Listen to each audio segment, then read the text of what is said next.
scene, and I went to add in the fourth scene. So I added in a fourth scene. With this here, this you don't see it. So let's go view the scene real quick. You can see it dipping in. That one I had to actually, I did it. I didn't have to do it. I could have done it all out here, but I actually did it in a in my scene 4 folder here, and I've got the arm, a cup, and this is the whole animation together here. So I didn't have to do an embedded one, but I did. The details is what I did was if I zoom in, you can see I had to kind of make the hand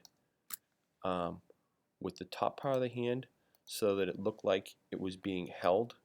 So it was a bit tricky because I had to move the arm and the details in the same time. So everything's rotating on this section here. So as you can see, it's rotating right here on that.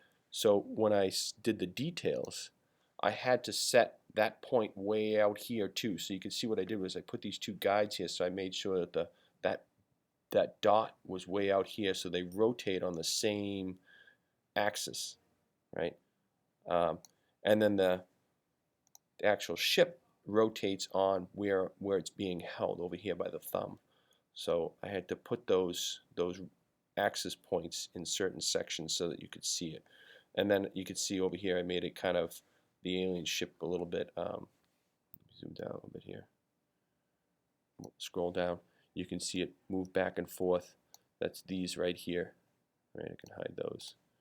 That's just those little things there to make it look like it's kind of bouncing around. And then I did it again over here when it got up to the top.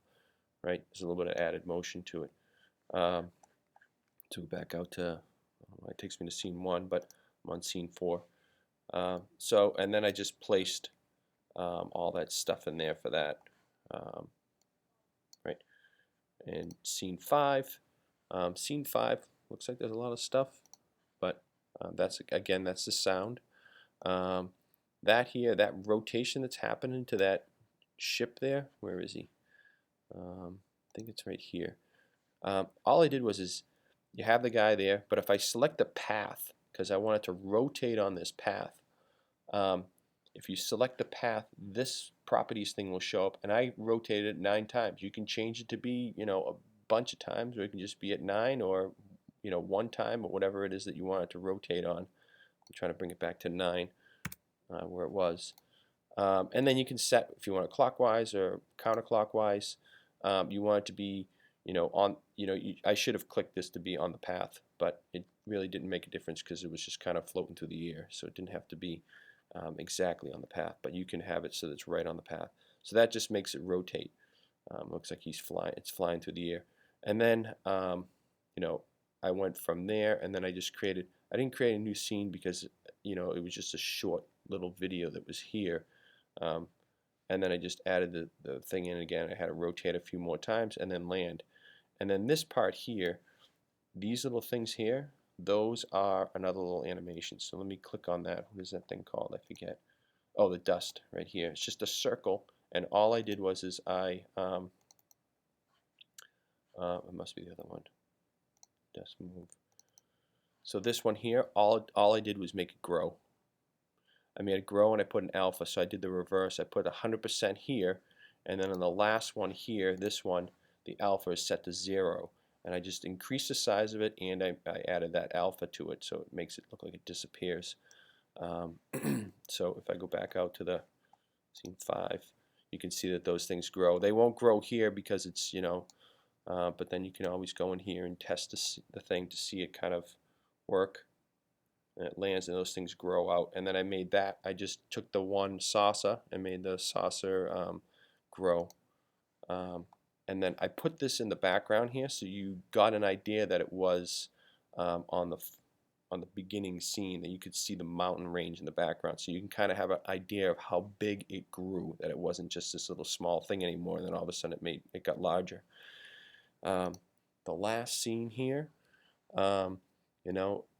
I had to put in several of these mountains here because I actually, you know, you can look, it looks like the first couple scenes it was just the one mountain, but then when I wanted to zoom back, I made it look like they were, you know, a whole big mountain range there. So I had to put in, I just copied them and flipped it horizontal. So I just went under here, and then if I hold my control key down, and then I can go to arrange, so I transform, and then I flipped horizontal, so it flipped looking the other way, so it looked like there was a big huge mountain range there. Um, the what else is there? The beginning part here, the first part you see the saucer, and then I put in, when I created the Illustrator file, I created two of them so that I could just flip those symbols really quickly, one with the guy in it and one with the without the guy in it. And while I'm here, I can show you the cup here. You can see I had to actually make the top of the cup and put that in the back so it looked like it was dipping in.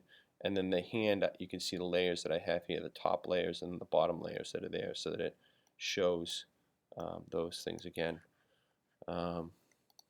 There's the alien guy.